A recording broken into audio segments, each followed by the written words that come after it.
अगर आप यूके में अभी शिफ्ट हुए हैं या शिफ्ट होने वाले हैं तो प्लीज़ ये वीडियो एंड तक देखिएगा। इस वीडियो में मैं कुछ 5 से 6 मिस्टेक्स के बारे में बताऊंगा जो इमिग्रेंट्स जनरली करते हैं। इनमें से 2-3 तो मैंने खुद भी की थी।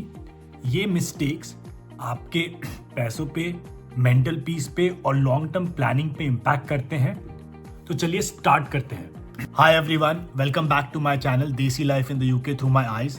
आज हम बात करेंगे बिगेस्ट मिस्टेक्स जो इमिग्रेंट करते हैं अपने पहले साल में, और मैं अपनी लर्निंग्स आपके साथ शेयर करूंगा सो दैट आप ये मिस्टेक्स ना करें, क्योंकि मैंने ये चीज़ें हार्ड वे लर्न की हैं। तो चलिए स्टार्ट करते हैं। सबसे पहली मिस्टेक, लोग अंडर एस्टिमेट करते हैं कॉस्ट ऑफ लिविंग एक्सपेंसेस को। जब हम यूके में आने वाले होते हैं तो हम हमेशा अपनी रिसर्च करते हैं, दोस्तों से बात करते हैं, रिलेटिव से बात करते हैं समझने के लिए कि कितना कॉस्ट होगा, कितना खर्चा होगा, और हम एक अपना व्यू बना के आते हैं। और हमें लगता है कि यूके में हम पाउंड्स में इतना कमाएंगे और वो सैलरी सफिशिएंट होनी चाहिए आपके डे टू डे एक्सपेंसेस को मीट करने के लिए, और आप डिसेंट सेविंग्स भी कर लेंगे। बट रियलिटी हिट जब करती है, जब हम ये लाइफ जीने लगते हैं, हमें ऐसा तो लगता है कि सैलरी आ रही है, बट हमारे एक्सपेंसेस स्लोली सैलरी को ड्रेन आउट कर देते हैं। एक्सपेंसेस जैसे कि rent, council tax, grocery, subscription, travel, ये सारी चीज़ें में काफ़ी खर्चा हो जाता है। और हमें एक पॉइंट पे ऐसा लगता भी है कि हम कमा तो इतना रहे हैं बट सैलरी जा का रही है। इसलिए ये बहुत ज़रूरी है कि जब आप यूके में आ गए हैं, आप अपने पहले 3 से 6 महीने को प्रॉपरली ट्रैक करिए। आपके एक्सपेंसेस को समझिए कि आप कहाँ पे खर्चा कर रहे हैं, कितना खर्चा कर रहे हैं, बजट बनाइए। और प्लीज़ कैरीड अवे मत होइए कि हमारी सैलरी भी हाई है तो हम लाइफस्टाइल अकॉर्डिंगली मैच करने की कोशिश करेंगे। इनिशियली कंजर्वेटिव रहिए और इमरजेंसी फंड बनाने पे ध्यान दीजिए। यूके में लोग क्रेडिट स्कोर को इग्नोर करते हैं। यूके में क्रेडिट स्कोर का मतलब है ट्रस्ट। अगर क्रेडिट स्कोर नहीं है तो दैट मीन्स कि ट्रस्ट नहीं है। एज अ रिजल्ट आपका mortgage, insurance, may be phone contract, ये सारी चीज़ें एक्सपेंसिव हो जाती है। तो बहुत लोग जो मिलते हैं वो बोलते हैं कि कैश में तो हम पेमेंट कर रहे हैं तो हमें क्रेडिट की क्यों ज़रूरत है। यूके का सिस्टम क्रेडिट पे चलता है, तो इसलिए अगर आपके लिए पहले 3 महीने में अगर पॉसिबल है तो प्लीज़ एक सिंपल सा क्रेडिट कार्ड ले लें, उसमें स्मॉल परचेजेस करें और टाइमली पेमेंट करें। तो ये काम अगर आपने अर्ली 3 से 6 मंथ्स में कर लिया तो आप अपने फ्यूचर में खुद को थैंक करेंगे। तीसरी मिस्टेक जो सब करते हैं वो होता है सर्वाइवल मोड में रहना। जब हम यूके आते हैं, अगर हमारे पास जॉब ऑलरेडी है तो हम ट्राई करते हैं कि वही जॉब कंटिन्यू चलती रहे आराम से। अगर हमारे पास जॉब नहीं है तो हम पहले ट्राई करते हैं कि हमें जॉब लग जाए, तो हमारा पहला रिलीफ। दूसरा, हमारे सारे बिल्स पे होते रहें टाइमली। फिर धीरे धीरे करके यही हमारा रूटीन बन जाता है, यही ग्राइंड चलती रहती है सालों तक। और बहुत सारे इमिग्रेंट्स अपस्किलिंग पे ध्यान नहीं देते हैं, अपना नेटवर्क नहीं बनाते हैं और हमेशा ये सोचते हैं कि ये सारी चीज़ें बाद में कर लेंगे। बट बाद में करते करते काफ़ी टाइम निकल जाता है। इसलिए आप अपने पहले साल से ही फोकस करें कि अब कैसे अपस्किल, सर्टिफिकेशन से अपना लिंक्डइन प्रेजेंस कैसे बढ़ा सकते हैं। जो फील्ड में आप काम करते हैं उसका मार्केट, जॉब मार्केट समझें कि आप कैसे अपना प्रेजेंस और फील करा सकते हैं और कैसे अपने आप को इंश्योर कर सकते हैं कि आपको फ्यूचर अपॉर्चुनिटीज़ मिलती रहे। क्योंकि एक चीज़ आप ध्यान रखिए, यूके में ग्रोथ ऑटोमेटिक नहीं होगी, ग्रोथ इंटेंशनल होगी। इसलिए हमें अपना बेस्ट फुट फॉरवर्ड रखना है और मेहनत करनी है ग्रो करने के लिए। फोर्थ मिस्टेक, लोग लॉन्ग टर्म प्लानिंग को डिले करते हैं।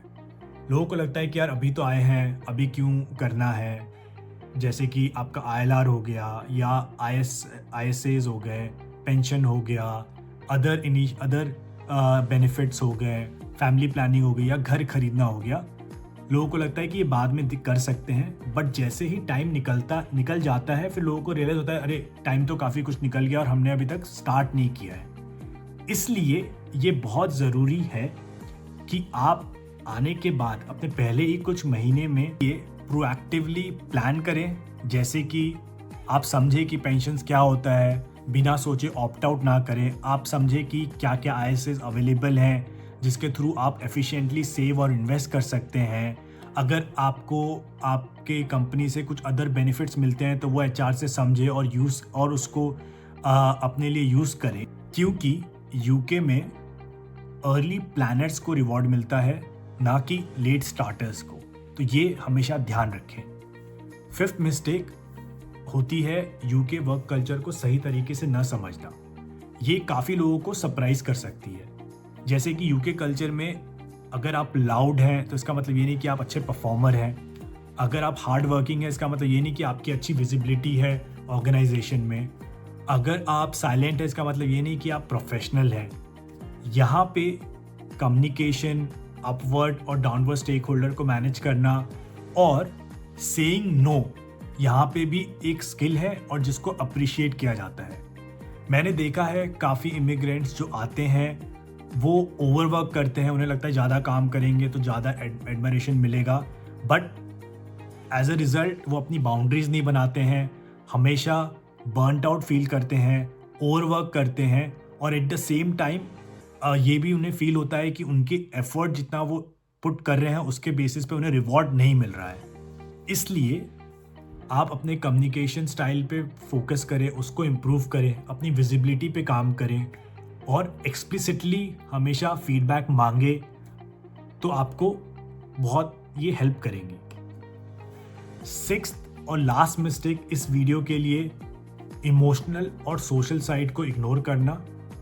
ये मिस्टेक काफ़ी अंडर डिस्कस्ड मिस्टेक है। यूके में लोनलीनेस रियल है, फ्रेंड्स और नेटवर्क बनाना काफ़ी मुश्किल होता है और क्योंकि हमारी फैमिली दूर रहती है तो हमें ये और फील होता है। इसलिए और बहुत सारे लोग आप सुनेंगे बोलते हैं कि बस अपने काम पे ध्यान दो, बट ये over a period of time mentally draining होता है because every human needs interaction. आप चाहते हैं कि आपके दोस्त बने जिनके साथ आप सोशली टाइम स्पेंड कर सकें, लाइक माइंडेड लोगों से आप मिले। इसलिए आप अपने पहले ही कुछ महीने में कम्युनिटी ग्रुप्स ज्वाइन करें, फेसबुक के थ्रू पता करें कि आपके एरिया में कौन से ग्रुप्स हैं, को क्या इवेंट्स होते हैं जिसको आप ज्वाइन कर सकते हैं, लाइक माइंडेड लोगों से मिल सकते हैं। आप अपने हॉबीज़ डेवलप करें, बिकॉज एक चीज़ याद रखिए कि आपका मेंटल हेल्थ बहुत ज़रूरी है, इसको इग्नोर नहीं करना है, क्योंकि स्ट्रॉन्ग मेंटल हेल्थ ही आपको राइट डिसीजंस लेने में हेल्प करेगा। इसलिए स्पीकिंग, यूके में आने का आपका लाइफ का बेस्ट डिसीजन भी हो सकता है, बट साथ ही साथ ये काफ़ी ओवरवेलमिंग एक्सपीरियंस भी हो सकता है। इसलिए ये जो मिस्टेक्स मैंने इस वीडियो में बताई हैं उसको इंश्योर करें कि आप रिपीट ना करें। इससे आपकी 3 चीज़ें होगी, आप मनी मैटर्स अच्छी तरह से हैंडल कर पाएंगे, करियर पे ग्रोथ आपको अच्छी मिलेगी और तीसरा आपका मेंटली आप पीसफुल रहेंगे, इमोशनली आप चार्ज रहेंगे, जो आपको लॉन्ग टर्म में हेल्प करेगा। तो आते हैं बोनस एलिमेंट पे कि इनमें से कौन सी मिस्टेक्स हैं जो मैंने खुद की हैं। सो सबसे पहली, मैंने भी आपकी कॉस्ट ऑफ लिविंग को थोड़ा अंडर एस्टिमेट किया था कि मुझे नहीं पता था कि ये इतना वेरी कर सकता है। दूसरा, मैंने लॉन्ग टर्म प्लानिंग पे ज़्यादा ध्यान नहीं दिया था, तो फिर मैंने बाद में काफ़ी मुझे कैचअप करना पड़ा टू बी रेडी।